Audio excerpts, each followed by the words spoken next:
Good afternoon, and welcome to the September Public Works meeting. I am Chairperson Barbara Burke, and I would ask for the City Clerk to please call the roll.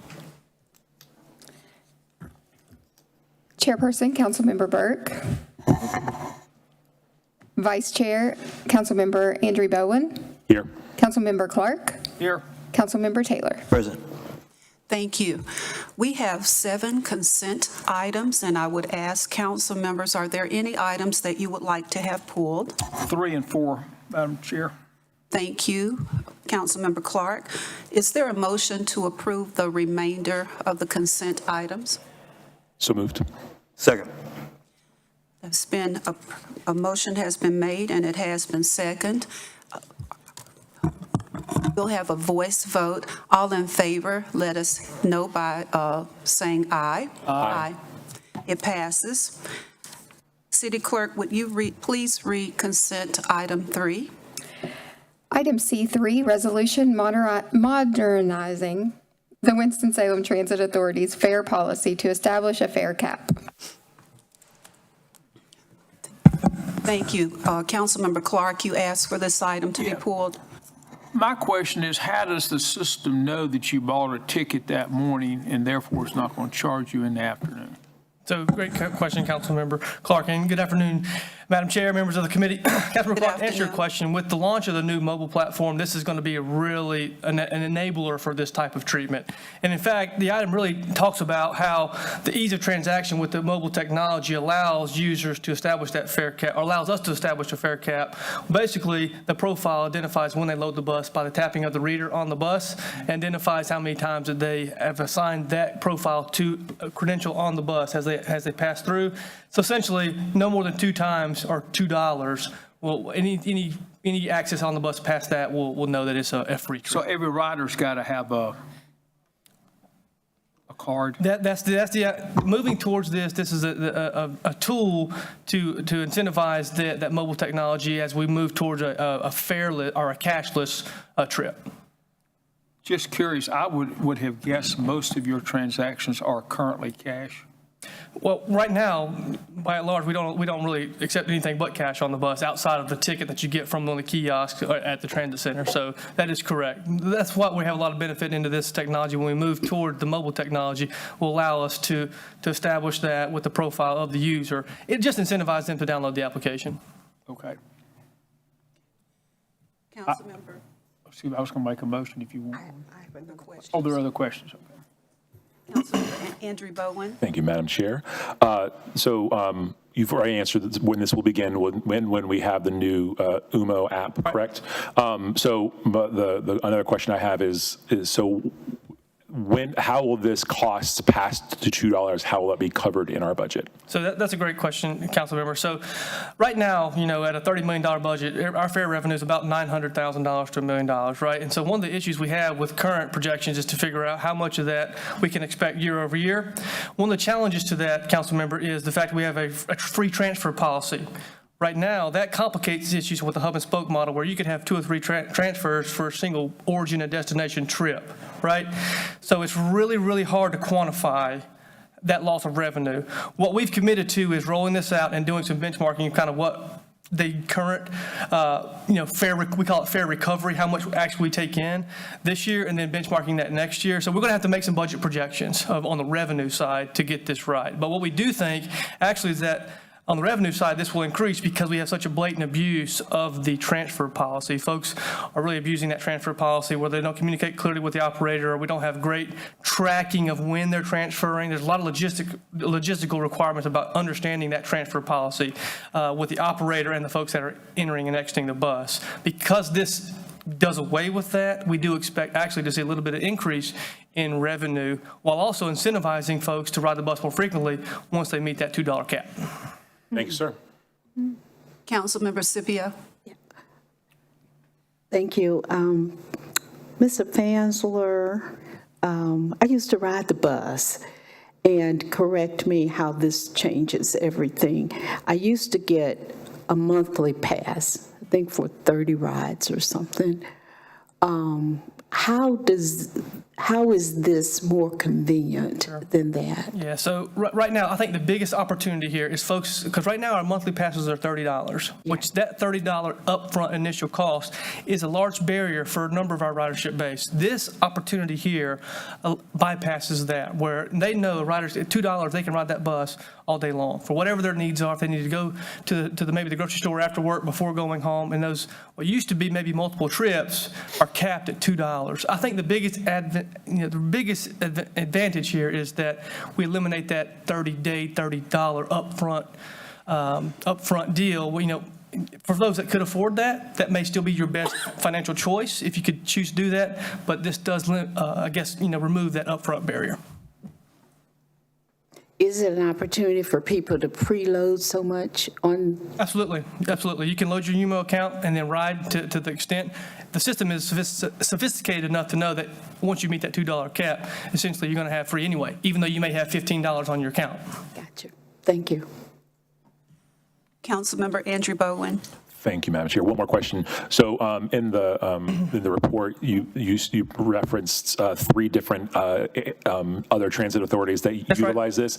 Have they been able to show success in this and ease of use and improvement of transfers and all those things? I appreciate you bringing that up because we spend a lot of time benchmarking these peer agencies, and we're happy to show that the fare cap policy they have. The biggest thing that we've seen to take away from this is the fact that the UMO platform enabled this to be a fair policy for them. So we're excited to bring UMO to our city to allow us to introduce this kind of fare cap ability just to further incentivize folks that may have, I've got $2, I can go there and I come back. Maybe you can go there, go somewhere else, and then come back and just add that. So those are the kind of the success stories. Now, we don't have granular data from these other providers. What we do know is that the UMO platform, which they utilize, enables this as a benefit to their ridership base. Any other questions? Okay. Thank you, Mr. Fansler. Can I get a motion to approve C3? Approval. Okay, it's been approved. We made a motion. We approved it. Let us all vote on our iPads. Thank you. It passes. City Clerk, would you please read C4? And we have Mr. Fansler again. Item C4, resolution authorizing a supplemental agreement with American Lighting and Signalization of North Carolina, LLC, for installation of a traffic signal at Meadowlark Drive and Meadowlark Knoll Crossing. Thank you. Councilmember Clark. Yeah, I started reading this, and it seemed to go all over the place. We're suddenly talking about Reynolds Boulevard at Shorefield Drive. Mm-hmm. So what exactly are we doing here? So thank you, Councilmember. Good question.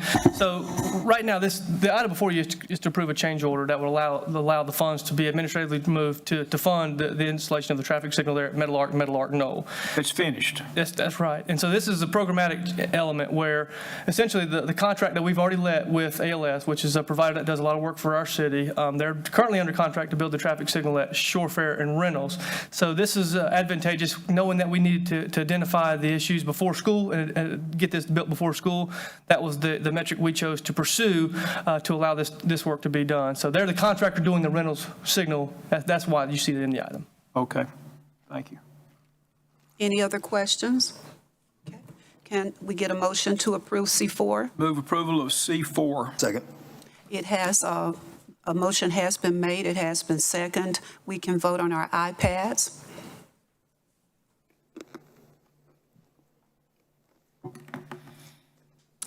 The motion passes. City Clerk, would you please read G1? Item G1, resolution approving a change order to the street resurfacing contract with APAC Atlantic, Inc., Thompson Arthur Division. Okay, Mr. Huff, thank you. If you would please share information about G1. Absolutely. Good afternoon, Madam Chairman, members of the committee. Good afternoon. The item you have before you is consideration of a change order with APAC Thompson Arthur, who is our current contractor for resurfacing. This is a change order to add additional streets to their current contract. As you may be aware, council approved their parent contract last June, basically in the amount of $9 million and change. They have performed satisfactorily in the job. They've exceeded the MWBE goals, And most importantly, they have been the only contractor that has been bid our resurfacing projects in recent history. So for the last decade plus, they've been the only contractor to bid our jobs. So to advance our interest in improving our street network, basically staff reached out to them to consider a change order. They were interested in that. So basically, we gave them a list of the worst is first streets from our pavement condition study. Basically, they came back with a unit cost price of $5.2 million approximately. But considering the nature of those streets, how degraded they are, staff thought it was appropriate to add a 20% contingency on that, because these might not be just mill and fill streets. These could be total rehabilitation streets with the pavement scores that we're seeing there. So basically what you have before you is a consideration of a change order in the amount of $6,326,507.05 for APAC Thompson Arthur to continue on those resurfacing efforts. Be happy to answer any questions. Thank you, Mr. Huff. Any questions for Mr. Huff? Councilmember Scipio? How does this change the timetable, or what is the timetable for this set of Great resurfacing? question. So we have segregated the time frames for the initial parent contract, and then what we're going to see with the change order, assuming it's approved.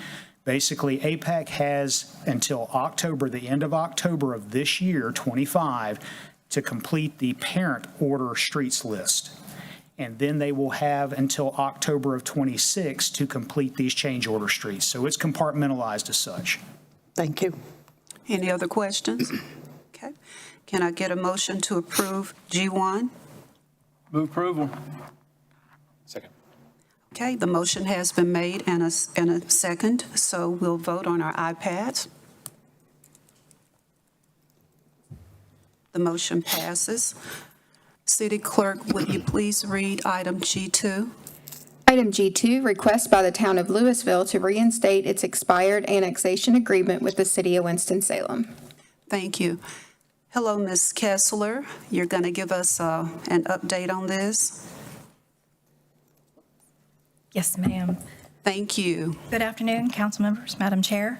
Good afternoon. Good afternoon. So this annexation agreement, it's similar to the item that you saw last month for the Village of Clemens. This one stems from interest from the town of Louisville to also reinstate their annexation agreement. So just a really quick refresh, these types of agreements were very commonplace until around the 2010s, when the state eliminated municipalities' rights to involuntarily annex unincorporated places. This is the same chart from last month showing our research into all of the past annexation agreements.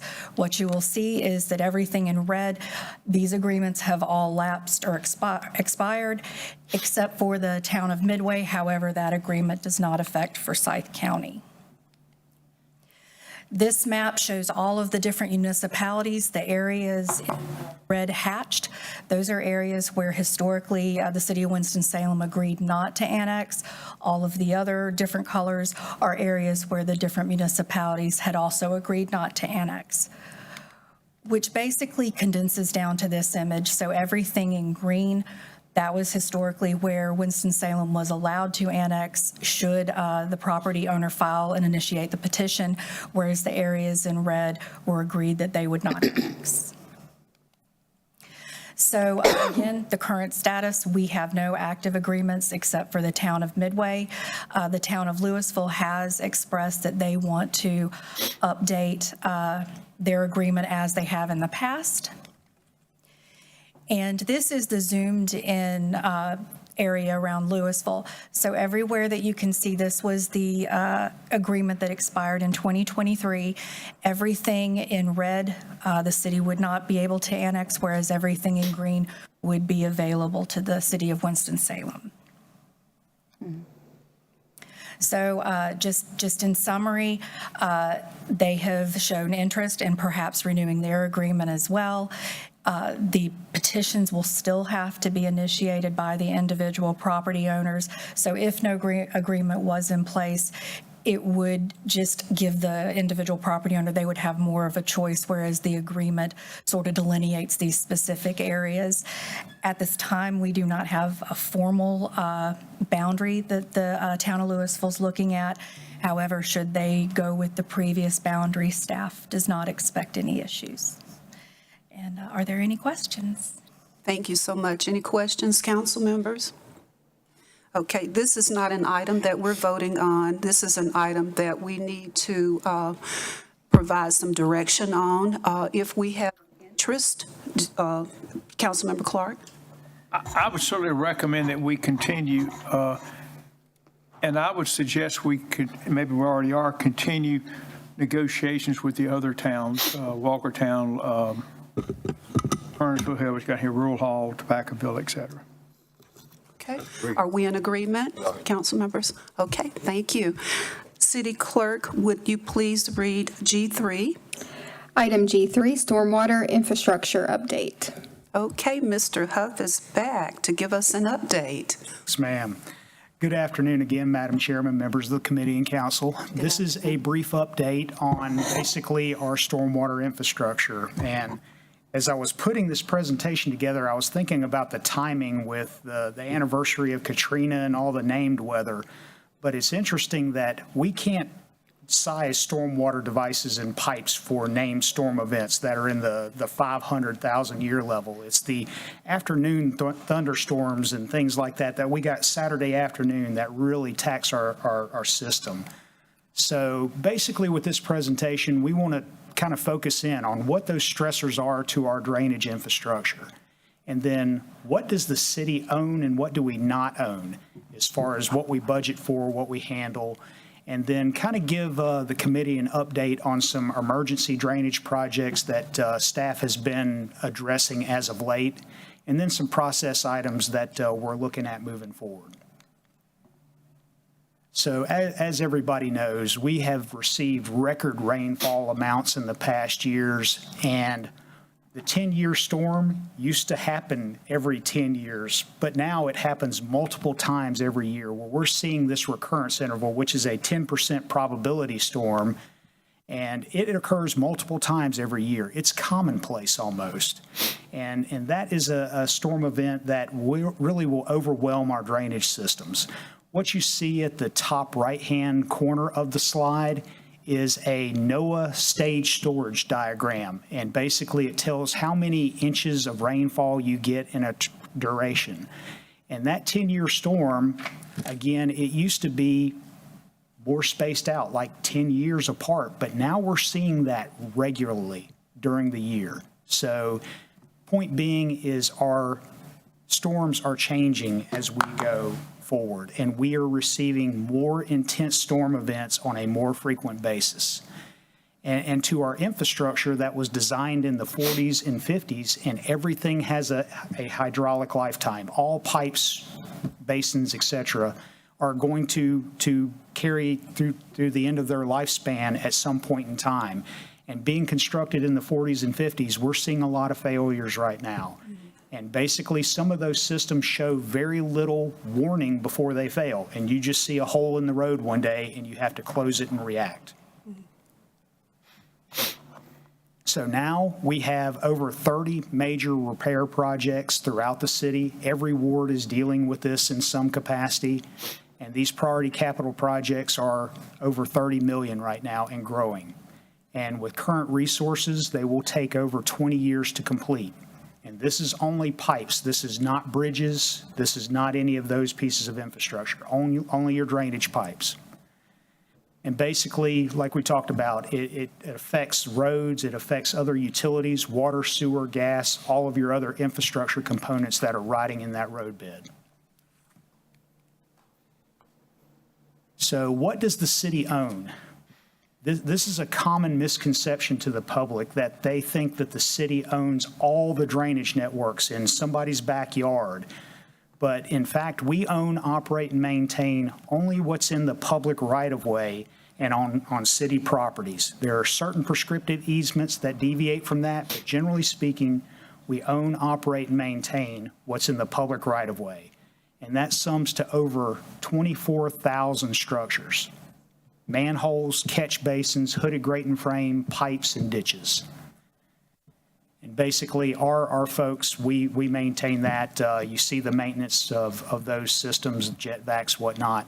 And we also own stormwater control measures like Bloom Park, that constructed wetland. The city owns, operates, and maintains that. And some of the things we do are street sweeping activities to keep those activities, or the catch basins and whatnot, in check and keep them from getting clogged with debris, organic matter, et cetera. This is a picture of Bloom Park right here, part of those city-owned facilities, stormwater control measures, if you will. Those require significant maintenance to keep on doing what they're doing. Right now, we are working on the IQ pond, corner of 52 and 40. That's going over a major renovation right now. But city-owned properties, we've had Lockland Park, Spring Park, Washington Park, all of those city parks have had infrastructure failures and significant costs, as you see, as far as $3 million in repairs. And we also keep the city's NPDES Phase 1 permit in checked as well, as far as illicit discharges and what's going into this system. So moving on to private property drainage, what is the popular misconception with the public? Staff deals with over 350 private drainage calls per year. And right now, we do not have a program to address those private property concerns. What we used to have, commonly referred as the 70-30, is in legislative moratorium, because basically this local government does not have the authority to utilize public money on private property. But these are the top right-hand picture. That's what a private property owner experienced, where they had a sinkhole due to a improperly installed pipe, and woke up to a 20-foot deep sinkhole next to their house. Some people might recognize this as Food Line on Hawthorne and Knollwood. Mm-hmm. Absolutely. Councilmember Andre Bowen in his backyard. A lot of attention to this, where the piping system that ran under the bakery of Food Line failed, and they had to enact very quickly. This was something that the city got a lot of calls on this, thinking that we owned the pipe, when in fact it was on private property, and the owner of the parcel actually was the responsible party for that. So moving on to the right-of-way emergency projects that we're dealing with right now. And these slides are to give you some scope and breadth of the type of things that you would see in an emergency project. This is Canal Drive, basically bordering Peters Creek. Basically, Peters Creek, during storm events, came up and basically destroyed the embankment and the road network. The road was literally impassable due to the erosion.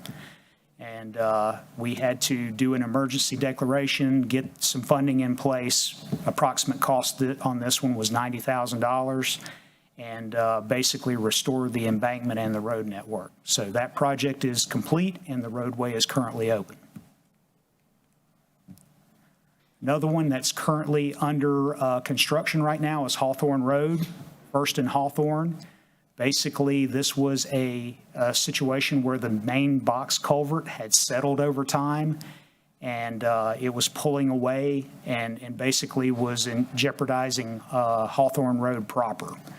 So where they're at right now on this is the eastern portion of the culvert system has been upgraded. Now last week, basically, they moved traffic control, and now they're working on the western side. This is a $3 million culvert replacement project, so pretty large scale right here. But very, very sensitive location with a hospital and all the traffic going through there. Next one, recent one, Renolda Road near Buena Vista. Basically, there's a pipe system you see in red right there that crosses all 4 lanes of Renolda. That pipe system had failed. It was a 24-inch clay pipe. And basically, we had to do an emergency replacement of that system there. It was done at nighttime. Approximate cost of this one, $220,000. Again, you see the various range of these things, but none of them are cheap. None of them are inexpensive repairs when you're doing these fixes. Is this one finished? Yes, sir. This is finished all except for sidewalk and curb. So the main pipe system's installed and it is functioning. Next one is Buttonwood. This one is unique because this was the sole ingress egress for these property owners. You can see the stream channel in blue crossing, and if this pipe had completely failed, these people would not have any access in and out of their homes. So this was a jack and bore replacement of the pipe, and we had to basically stabilize the embankment structures and replace the pipe. So this one is complete, $800,000 project cost here, currently under warranty. But had this not been caught and dealt with in a timely fashion, those citizens would not have access to their homes. Yes, ma'am. Oh, this was public, but Buttonwood is owned by the city, so we had full responsibility, Councilmember Scipio. Okay, thank you. Let me ask, because that's in my word, what would you have done if it, because it came close to failing, what would you do? Sweat first, but we would have to basically build another access, and Councilmember Clark, you've seen that, it's in a ravine. It is. So it would have been very difficult. You could have put a couple of bypass pipes in there and rebuilt the shoulder. It would have been very expensive to do anything other than what we did. I'm talking to the tune of millions, so. Yeah, well, it was expensive enough anyway. Yeah, very expensive to even touch these things, but that one was in a very sensitive location. It was. So one of the last ones, this one is actually in service, been in service for several months now. Bethabra Road, we had to shut this road down because of the old metal arch. It was literally falling off of the concrete footings that it was situated on. This road carries a 24 and a 12-inch water main, speaking to the infrastructure that is in these road embankments. But this has since been completed, new culvert installed, all the utilities are in service, and the road is open to the public and has been for a couple of months. So just to give the committee a cross-section of what we're seeing with these drainage repairs and these issues coming from these aging pieces of infrastructure. So some processes moving forward to kind of get out in front of things better than we have been. We commissioned the study of several classes of pipes around the city. Alpha and Omega, we're working with them to do inspections of these piping systems and to give a priority ranking like you would rate a bridge on the condition of the pipe, the serviceability, and then what we can do as the city to make repairs if need be. So we've got a lot of these inspection reports in from Alpha and Omega, and the goal is to prioritize them and let them guide our CIP process. And when it comes to actually boots on the ground repairing them, what we would like to do is get an on-call contractor. We've got some assistance in a master service agreement for design phase. We want to get a contractor on board, or contractors, I should say, so when we have these issues, we can choose from that list, negotiate pricing, and move forward. And it's not something where you're reaching out to one contractor in an emergency situation. So that said, those are some things that we're moving forward with, and be happy to entertain any questions. Councilmember Andrew Bowen. Thank you, Madam Chair. First, Mr. F., thank you for that presentation. And second, as someone who rides through the Hawthorne First Street almost multiple times a day, appreciate the quick work that everyone's making and the notifications of the moving of that. So thank you for that. Thankfully, there's been minimal grumblings from the public about that, but they appreciate the work and the openness about the process. You mentioned the Alpha and Omega group. Is there a timeline of when they expect for that process of the studies to be done? Yeah, so we expect all of those reports in the next month or so. Then we'll start compiling them, reviewing them, and then making that priority ranking list. Beautiful. Thank you, sir. Sir. Councilman Clark. Yeah, just answer the question, because how soon before Hawthorne's finished? Hawthorne's got a little ways to go, and it's very weather dependent. If they get good weather, it might be a December timeframe. Late December is what we're thinking. But the progress on the east side was severely hampered by the weather that we've had during the summer months. So if they can get a break with the weather, late December is an anticipated deadline or finish. I mean, no rain No rain, yes, sir. or snow. Councilmember Scipio. Thank you again. Mr. Huff, when I drive around, I see landscaping companies cutting grass and blowing leaves into the street. And they don't pick those leaves up typically, or the grass. Yes, ma'am. I am certain that that is having an impact on our system. Do we have any recourse with these landscape companies? Do they know that they're not supposed to do this? Or what can we do to make sure that they are complying with what we would like for them to do to help keep our systems going? Yes, ma'am. Good question. This is hitting the water quality vein of the discussion. What we've been talking about before is the quantity, how much water. You're talking about how clean the water is. And the answer to your question is yes, we do have recourse. We have actually had trainings with the landscaping groups. We do point of purchase like Lowe's. We put information cards out. And we do have a section, Chapter 75 of the city code, that speaks to illicit discharges, but you've got to catch them in the act, which makes things difficult. But we do try to educate that service group. We do try to work with them. But yes, do we get them all? Do we educate them all? No, ma'am. There's another issue too, is homeowners, when they put their leaves out for pickup, they oftentimes put them in the street. And when it rains, it clogs up the system and we have flooding on the street. So be interesting if we could have some thinking about how do we make sure that our residents are also helping to maintain our drainage system, because it floods on the streets when those leaves are right there blocking. Yes, ma'am. Any other questions? Well, Mr. Huff, we really thank you for coming today to provide this update on our infrastructure, stormwater infrastructure, and we thank you for all that you do. Thank you. Okay. City Clerk, would you please call item G4? Item G4, Winston-Salem Transit Authority Microtransit Overview. Thank you. So, Mr. Fansler, you're back to give us an overview.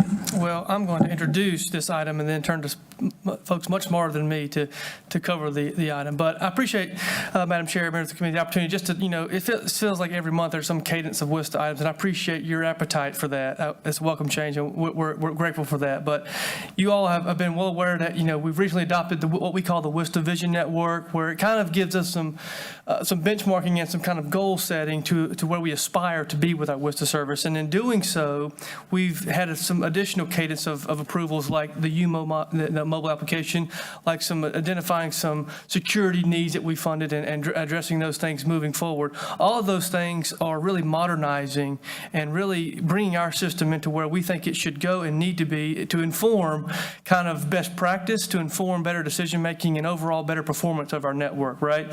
And so in doing so, thinking about where we're trying to go, there's been a lot of conversation about microtransit. Some of that type of service you've seen in the news nationwide, you've seen in the news here in North Carolina, and there's been some interest in our community about how can microtransit be available, or could it potentially be an option at some point for the WISTA network.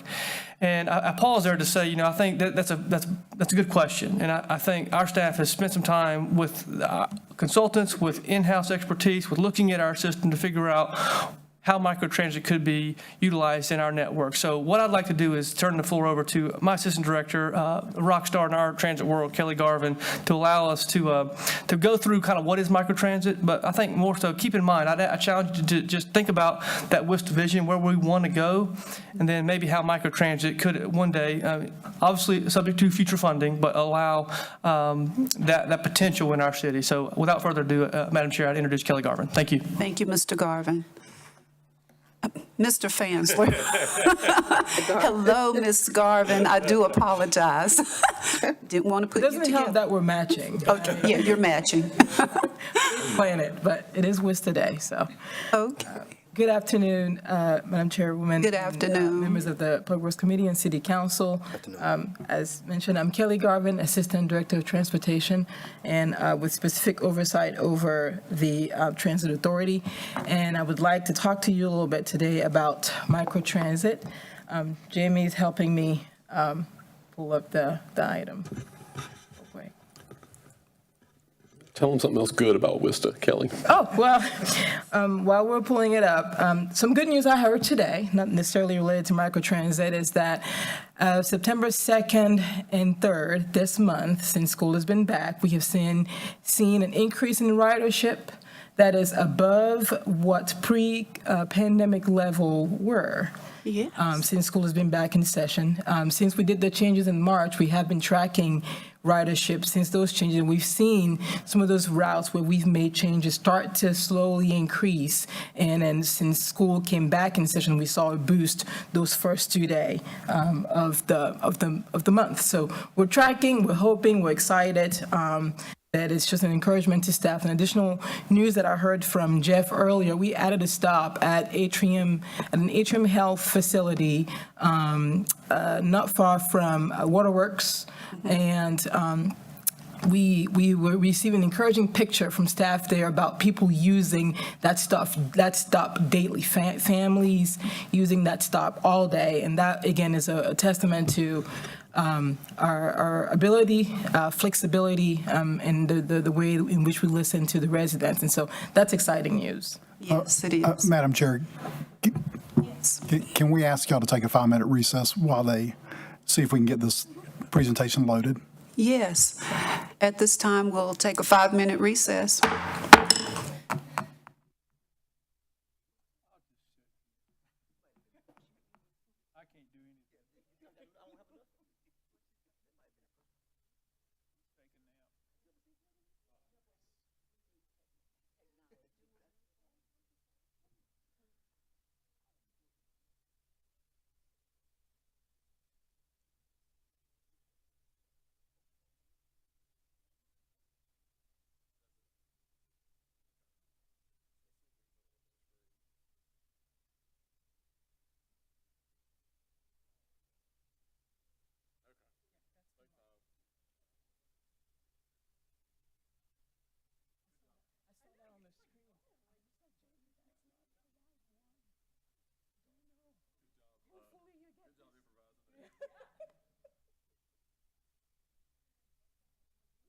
I know. He was like, no, he's a rock star. Like, oh, there.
I stop at 5 points.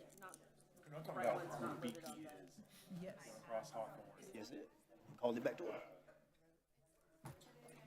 You're near the hospital. Yeah, by the hospital. No, that's not me. So that, past that bridge up the First Street? Okay. My border is Miller Street and 40. So I've got Midtown Cafe, the Publix, but you've got everything either direction. Not me that needs to be. Okay, we're ready to bring the meeting back to order. Ms. Garvin? Thank you so much for your patience. As I was mentioning earlier, the item before you is an information item just talking a little bit about microtransit. And so we're going to talk through what microtransit is, what it's not, some of the use cases that we've seen, and sort of how it could be applied to us here in Winston-Salem within our transit network. So microtransit, what is it? It's a public transportation system. As you can tell, it's a shared ride, and it usually picks up multiple passengers and takes them to multiple destinations. It's flexible routing as opposed to our current fixed route network.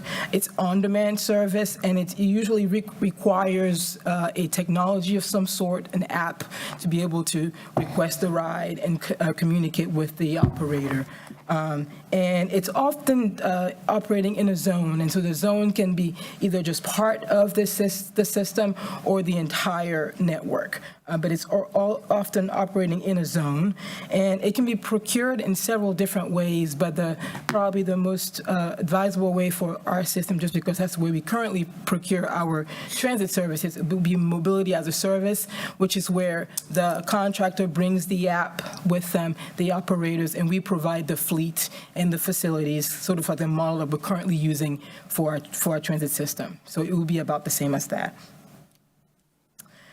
Just some key differences between what microtransit and paratransit. Those terms can be a little interchangeable and confusing. So I wanted to bring to your attention just two key differences about the two. Paratransit, that's our TransAid, right? Both of them are zone defined. The only difference in the zone is that paratransit is an FTA required zone. So FTA says if you're going to operate fixed route, you need to have its accompanied ADA service within at least 3/4 miles of that fixed route. And for us, that's the entire city of Winston-Salem, as opposed to microtransit, where we get to define the zone ourselves. There's no requirements attached. And then the timeframes are another difference. On the paratransit side, we usually require the rider to book their ride 24 hours before at a minimum, and you can book up to 7 days ahead of your scheduled time, as opposed to microtransit, where it's a same-day booking on-demand type situation, and oftentimes your ride may get there within 20-30 minutes of your booking. So those are the two significant differences between microtransit and paratransit. Oftentimes you can use the same vehicle for both, because even though you might be running a microtransit service, you still want to have ADA accommodation on those vehicles. And so it is very likely that we can use either vehicles to do either task. So I want to talk through some use cases. One that we probably all know about is the Wilson scenario, where they switched from their full fixed route service to a full microtransit service for their entire system. What's interesting about that, I'll go into the details of the data for a little bit here. Their service area is 31 square miles, just for context, as opposed to what our service area is, and which ours is 311 square miles. So that's for context where they are in reference to us. The data you see, the 2020 data, is specifically their fixed route numbers. So when we talk about their ridership, their cost per passenger, their operating costs, and then the passenger per revenue hour. When we talk about passenger per revenue hour, the revenue hour is any time the vehicle is in service. That's what we quantify as a revenue hour. In 2023, that's data that is both their microtransit and their paratransit together because it's reported together. So you see a big jump there, but we just have to keep in mind that it has to do with the fact that there's also paratransit included in that number as opposed to the 2020 number. But overall, we've had conversations with Wilson. We've had the chance to meet them and discuss about their services and how things are going. Ridership has increased. That is just a fact. Ridership has increased. Their cost per passenger has gone down. But in contrast, the operating cost has also gone up, and the passenger per revenue hour has gone down. And that's usually has to do with the fact that when you are using microtransit vehicles, the vehicles are usually smaller, so you will carry fewer passenger per hour because of the size of the vehicle. So that usually also explains that metric. The passenger per revenue hour is one that we use to usually think about productivity of the route. How productive, how efficient am I with servicing my residents? So those are some key things about the data on that slide. The next slide is a newer service, that's MicroCats. You may have heard that Charlotte launched their first microtransit zone in February of this year. So there's just very early preliminary data that we could get from them. Staff had the opportunity to meet with them and discuss in detail about how their service is currently running. They launched, again, like I said, in February of 2025. They replaced 4 of their routes in the northern part of north of Charlotte in Huntersville. And they kept their express routes. Those are usually routes that have very little stops. They go from one point straight to the downtown, usually to the core of where they're trying to take people to. But they replaced their fixed route with a microtransit solution. From what we've gleaned from them, they report an increase in ridership. They also report, of course, an increase in operating cost, but a decrease in cost per passenger is also what they report. We don't have any actionable data because, again, this just started. But this is part of a conversation we had the opportunity to have with their staff. So I want to bring us back a little bit to the Worcester route vision. If we remember, Council recently approved a vision for Worcester route. And I want to talk about where we were, which is 31 routes before the March switchover. And most of our routes being 60-minute headways, that's how long between a bus, right? And just a few of them having some 30 minutes headway for part of the day. And what Council adopted was a vision where we are reducing the number of routes and we're increasing the frequency of the headways, because one of the things that we talked about a lot during that route study was how can we get people to jobs faster and thereby help our community move up economically, mobility wise. And so that's what this study did. That's what this proposal was about, and that Council approved. But when we reduce routes, we also create some gaps in the system that we have to try to figure out how to meet the needs of the community members that will be affected by those gaps. And so that's where we think that microtransit might be a solution. That might be an option. And so staff looked initially very preliminary at some areas that might benefit from a microtransit solution. Now we got to remember, microtransit in our scenario, the goal is to bring somebody to the route. And so the routes that we are proposing, the sections that we looked at, the intention would be to bring the people that would not benefit from any routes within their area, or where we would remove routes to take them closer to a new route that would be hopefully faster than what they had before. And so that's what you have before there on that map.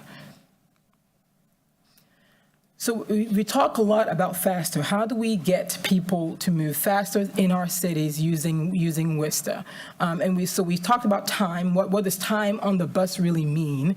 And this is a slide we've shown before. It has to do with the time when the riders are on the bus. That's the transit time. And then the time when the rider may get off the bus and transfer to another bus for different routes. And so those are both ways that we can tweak to help our system work work a little bit faster and a more efficient way. So the time on the bus, that's making more direct routes, which means you're pulling routes out of the neighborhoods, more on the main streets to help them go faster. Time waiting to transfer, that's usually shortened by adding more buses to your route. So you're increasing your headway. If one bus makes an hour, you add 2 buses, that's your 30-minute headway. So that's adding more buses to the route. And then the final one is time that can be saved by creating routes that do not go to the downtown. Because downtown, while downtown used to be where you found most of your jobs, the network has changed. The way in which people travel has changed, and where jobs are located has changed. And so in responding to that, we have to account for routes that may be able to go cross-town without necessarily going downtown. And so how does microtransit help us get there? And so when we when we generate service cuts, whether we're making a route straighter or whether we are removing a route altogether, making geography changes, we try to think about ways in which we can compensate or help those that are going to be the most impacted by that change. And so part of our service standard is we analyze our network. We look at our data every day. I have somebody looking at our ridership every month reports to see what route is functioning and how is it functioning. And then we implement some cuts. We look at, okay, well, this route is not really working well, so what can we do to tweak this network, this route, to make sure that we are getting the best out of it? And then we adjust the geography. We might straighten the route. We might say, this route is still not responding. We'll take it out of the system. And then we address the gap. So because when we take something out of the system, we're again impacting somebody. So we address the gap, and the recommendation might be we might decide, okay, microtransit would be something that might work very well in this neighborhood. And so what to consider when we talk about microtransit pilot, what are some of the things that we want to think about? We should think about the fact that the zone should bring the riders to a fixed route service. That's the ultimate goal. We want to bring them to a fixed route service. We want the zone to cover the areas where fixed routes have been removed or did not exist before. And so we're backfilling that gap in our system. And then we want the pilot, we want to start small. We don't want to bite off more than we can chew. So we want to pick a zone that's small enough that we can manage the data and see how it's going, and then over time analyze and determine if we need to adjust the geography or maybe even invest in another zone because this one is working so well. And then we want to prioritize 2 things, our lowest ridership routes and then routes that are in neighborhoods or in areas of our communities where there's low income population, because most of the time those are going to be your 0-car household people. And so when you remove a route from a low income neighborhood, you want to try to see how can I make them whole? How can I still, help them get to the transit center? So those are to the network. So those are the things that you would consider. The lowest ridership route, along with low-income population, would be some of the metrics that you would utilize to determine where to start your pilot. And then your microtransit, we have to keep in mind, it might perform worse on the per-hour basis. As you saw from the slides earlier, the ridership per revenue hour is usually worse just because it's a smaller vehicle. So that number shouldn't frighten us when we see that number go down. But we can certainly anticipate or at least hope that the ridership will increase, because not only are we making whole the existing user of that route that we moved, but now we're creating, somebody that might not see that as an opportunity might view microtransit as a new opportunity to now utilize the system because we made it easier, we've made it more convenient, and we made it faster. And so those are some of the things that we might want to think about. And then, like I said, it will attract, hopefully, some new customers. So with that being said, I'll leave you to ask any questions that you may have. Thank you, Ms. Garvin. Any questions, Councilmember Clark? Is this something you would experiment with in certain parts of town? Yes. And when do you anticipate we would try that? I think this is a discussion for City Council to tell us. So I'll add on to that, Councilmember Clark. I think the information item that Kelly just presented to you today is really to serve a couple purposes. We've heard requests from council members to add a little bit more information on this. So that is the purpose one of just kind of getting microtransit on the table. I think part 2 is, as Kelly's kind of talked about the future WISTA network, and as we continue to talk about WISTA frequently, and especially thinking about leading up to next year at budget time. Staff feels like microtransit is a tool that we should have in our toolbox to help reshape the WISTA network. And I guess this is an opportunity to get some feedback from the Public Works Committee. Do you agree? And is this something you want to see staff continue working on? So that's some direction we're looking for from the committee. Thank you, Mr. King. Councilmember Clark, any more questions? Okay, Councilmember Andrew Bowen. Thank you, Madam Chair. To Assistant City Manager King's question, I personally would love to see this move forward. This is something that I'm a huge advocate for. I think one thing that I think Councilmember Clark and I agree on is seeing buses come through that are nowhere near filled, and the amount of money that we put forward to this. So I think putting something in place in those places makes sense for me. And we were talking about the cost of those things. Someone remind me, how much did we approve last Monday for 9 new buses? $7 million. The 9 new buses, how much was that? $7.6 million. Okay, so thinking about that moving forward, how long it takes to get those new buses, we had a conversation around the sustainable energy around those buses. Again, Councilmember Clark looked at the miles per gallon that these buses get. These microtransit will get more miles per gallon, thus being a little bit more sustainable in those things.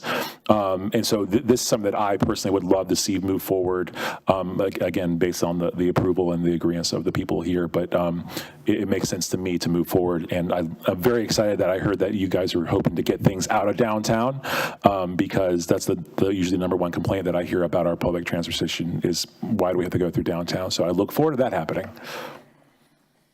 Mayor Pro Tem Adams. Yes, good afternoon, everyone. Good afternoon. Councilmember Clark, Councilmember Taylor know how long I've been talking about, and Kelly and Aaron and those that have been around for a while with the transportation and everything, that I always felt like, why do we have to conform to these big buses? If the big buses are half empty or empty, why wouldn't we just purchase going forward? And we're talking 14, 15 years ago, smaller buses to transport people.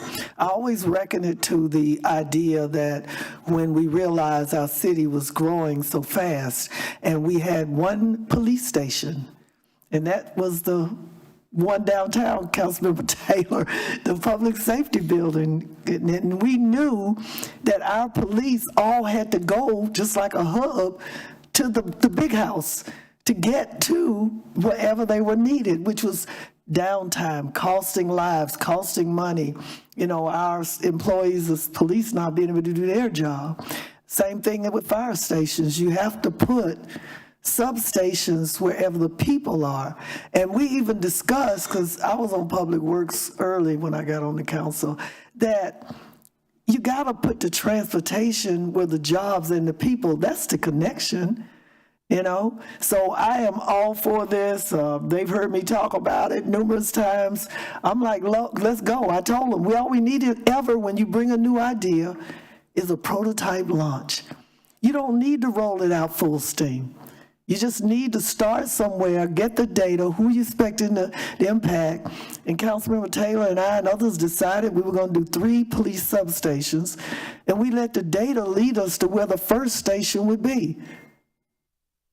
And it was very much warranted and very much accepted by the citizens of the community. So I am all for this. Y'all know I am. Let's go. Let's ride. Thank you, Mayor Pro Tem. Councilmember Taylor. Thank you, Madam Chair. Ms. Garvin, appreciate the presentation. I guess I support the concept in theory. I guess I just have one question around the cost. The $175,000 maximum for the proposed year 1 of the program, would that be for all 5 of these zones, or will we have to kind of pick and choose which zones make the most sense? So we don't actually have those were the cost estimates that Wilson incurred when they did their launch. I see. So ours will certainly be different. But one of the things that we intend to employ is, if we're removing a service, a route, can we recycle those revenue service hours with our current contractor and provide that service? We're hoping to get to a budget neutral change, seeing as we already have the fleet. So we're hoping to use the current fleet and the current contractor and see if we can get to an about revenue, budget neutral change. I don't have any figures quite yet, but we're working on those things. If I may make one comment too, Councilmember Taylor. Obviously, budget neutral is a big term. Basically, to do that, there will be some hard decisions made about how much service we have to take away to make that, because there are elements that could be more expensive with microtransit, and so to do so, we'll have to make some hard decisions about how much service we have to remove to get to that point. Should council say that, no, we don't want to provide any more funds to the WISTA fund to support this effort. So there'll be some hard decisions if we ever get to that point. Good deal. And Madam Chair, as long as we're talking about pilot programs, I think this makes sense. But in the future, if we roll this out into a full program, I'd just be cognizant and sensitive about how it looks to the downtown community as we make these adjustments. So in theory, it makes a lot of sense, and I'm happy to support it. Councilmember Scipio. Yeah, thank you, Madam Chair. Ms. Garvin, I think this is great. I'm glad you are working on considering this idea. I have one question. I was wondering what happened in Wilson that led to the increase in ridership other than just the microtransit change? Were there other things going on? Were there new employers and people needed to get to work, or were roads closed? Just to understand that dramatic increase in ridership. Then the other thing I was curious about is what I heard you say, that the zones would just connect people to an existing route. And I wasn't seeing how having that zone was going to make transportation better. And I guess my concept was, okay, you pick me up in zone A and you take me downtown to the transit center, but that's not what you're saying. Okay, so explain that a little bit. Okay. So I'll do question 2 first. So the idea of the zone is we would connect community members, riders, to a route that is faster, right? So because we're adjusting our geography, so in theory, our buses are moving faster on the surface transportation network because we're not going into the neighborhoods anymore. We're taking people from the neighborhood to the main road where the bus will take them downtown. Or if they're taking a cross town in our future vision network, they don't have to go downtown. They can catch the line in that microtransit zone that takes them, wherever they would like to go along the fixed route. Because we would not be putting zone initially in different places. We would, hopefully pick one specific area to try first. And we would want to target a small enough area that the passenger per hour is not so low, because we're taking people all the way down to the TC and back. The way that it would work is if you connect somebody, I'm at my house, I call the microtransit folks, they pick me up, they take me to the bus. I've already calculated my route. I know my bus will be there at 10 o'clock. So when I book my ride, I get to the bus station, to the bus stop, I get on the bus, and I keep going.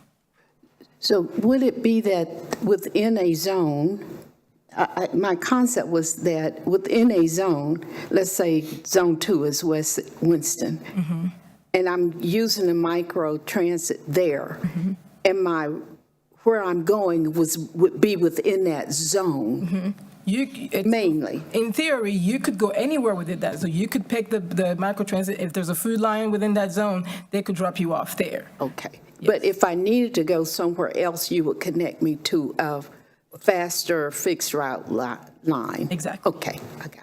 And then to your other question about Wilson, if I may, we didn't necessarily have the discussion about the economic changes, but from my understanding with our conversation with them, it had to do with the fact that their ridership level was very low. If you saw their productivity number, they were having 6 passengers per revenue hour. That's our lowest route today, is 6 passengers per revenue hour on a big bus. And so it just made economical sense for them to switch. And then why the number is so big is because, as I was trying to say, the first number on that line was just the fixed route, but the 2023 number is the fixed route and the paratransit number. That's the huge delta. But even on top of that, there's an additional increase because now new people are using the service as well.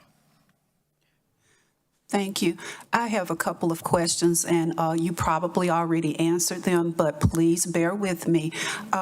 Thinking about, just going back to the micro-transit concept, how much advance notice would a rider have to provide in order to be able to take advantage? So I have heard from both Katz and Wilson that it's on average 20 minutes. That by the time they order ask for the service to get the vehicle, it's on average 20 minutes, for both of them.